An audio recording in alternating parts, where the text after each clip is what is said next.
He won numerous awards heading up food services at Kennesaw State University. But tonight, Gary Coltek has quit his $130,000 a year job in the wake of an internal investigation brought on by questions from the Fox 5 I-Team.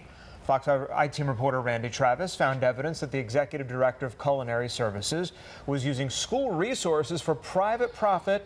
And it's not the first time, apparently, that happened, Randy. That's right, Tom and Lisa. 2 years ago, KSU reprimanded Coltek, finding evidence he created a perception that he was using their premier dining facility, quote, like a personal business venture. But just months after that scolding, documents suggest Coltek arranged to get paid on the side by a major vendor he was also supposed to be supervising. Swipe your card at the Commons on the Kennesaw State University campus, and you enter a world of culinary imagination. Full-service coffee shop, fresh locally grown produce, and healthy choices for students hungry for more than just knowledge. All led by a man KSU proudly promoted as a cutting-edge creative force in food. On my 5 or 6 trips with Kennesaw to Yangzhou, we've always talked about collaboration. But the face that greets visitors in the lobby no longer heads up KSU's highly ranked dining services.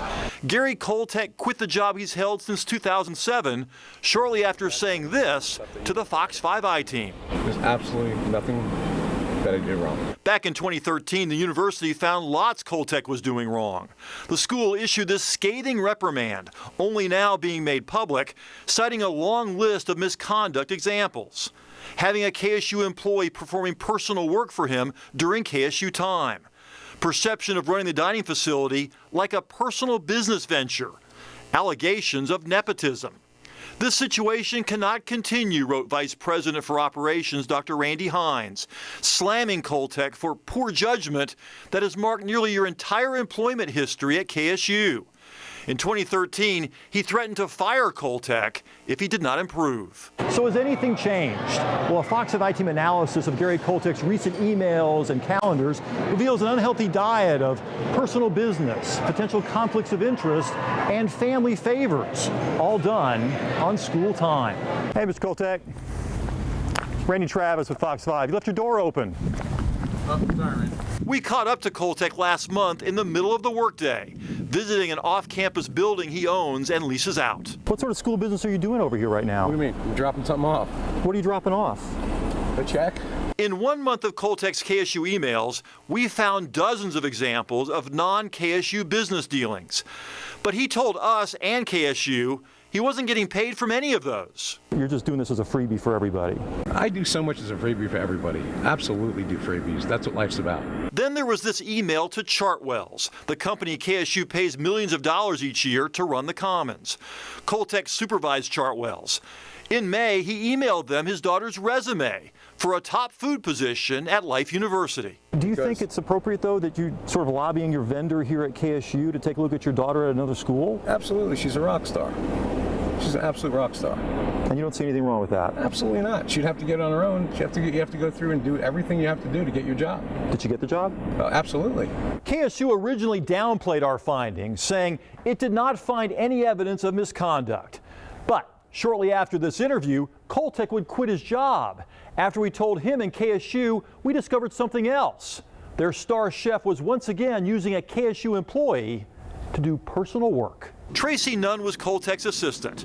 We found her name listed as the registered agent for Cherokee 3185, one of the many private companies Coltek has formed. How much other private work have you done on KSU time for Gary Coltek? I just did the work that was required of me as my job duties for KSU, instructed by Gary Coltek. So he told you to do some private things on KSU time? Yes. She declined to give us a list. KSU says it has now started an administrative review of Coltek's outside business dealings. But the biggest question involves a company KSU once used for food services called Sodexo. They're an international firm that contracts with governments and universities across the U.S. The Fox 5 I-Team obtained this invoice sent to Sodexo from a company Gary Coltek owned called Foodgenuity. It lists a retainer of $20,000 and a fee of $3,500 Sodexo was to pay Coltek's private company each month. His secretary admitted to us she was aware of Coltek doing private work on taxpayer time, but wouldn't tell us the companies. But it's a company that he was supposed to be supervising. He was getting paid on the side. Yes. Well, a spokesman for Sodexo would only say they are, quote, investigating the details surrounding any agreement with Mr. Coltek.